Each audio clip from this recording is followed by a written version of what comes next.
Salut et bonne année. J'espère que ce sera une année de fou pour toi et j'espère que je pourrai y contribuer ne serait-ce qu'un tout petit peu. Aujourd'hui, je vais parler des objectifs mais avec un angle un peu différent de ce que tu vas entendre un peu partout. Je sais que tu as déjà fixé tes objectifs, probablement. Ce que je vais te proposer comme exercice de pensée, c'est de faire x10 sur tes objectifs. Tu vas te dire, oh là là, elle est complètement folle celle-là, je vais même pas l'écouter, écoute juste un peu encore.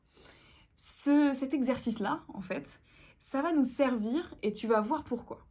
Si tu dois faire, par exemple, 100 000 euros de chiffre d'affaires ce mois-ci, et disons que pour faire ces 100 000 euros, tu dois faire 10 rendez-vous par semaine.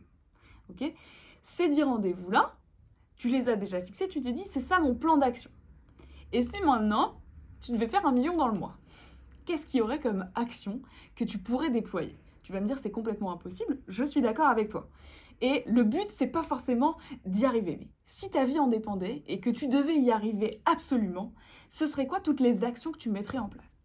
Et en fait, dans un premier temps, ça va déjà mettre en marche ta créativité et te faire penser à des choses auxquelles tu n'aurais probablement jamais pensé. Et puis, même si tu fais pas ces 100 rendez-vous qui vont te permettre de faire le million dans le mois, peut-être que entre tes 10 que tu t'es fixés et les 100, tu as une petite marge de manœuvre. Tu vas peut-être te dire, ah bah en fait, je pourrais peut-être faire 11, je pourrais peut-être faire 12, je pourrais peut-être même faire 15. Et tu ne pensais pas que c'était possible avant. Donc, prends tes objectifs, dis-toi, je vais juste les multiplier par 10, bêtement, comme ça, sans penser à rien, et on va voir ce que ça donne. Et on va voir si ça peut augmenter un petit peu tes objectifs.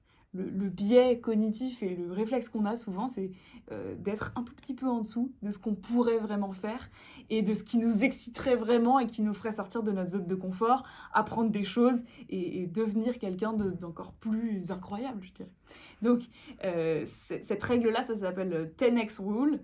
Et si tu veux aller un peu plus loin, tu peux lire un livre qui s'appelle The 10x Rule de Grant Cardone, que nous, chez Jab, on adore. Voilà, je te souhaite plein de bonnes choses pour cette nouvelle année. Fais l'exercice et voilà, réagis, dis-moi ce que tu en as pensé, ce que ça t'apporte et comment tu peux le partager avec les autres, peut-être de ta team, peut-être de ton entourage. Voilà, allez, à plus tard, bye.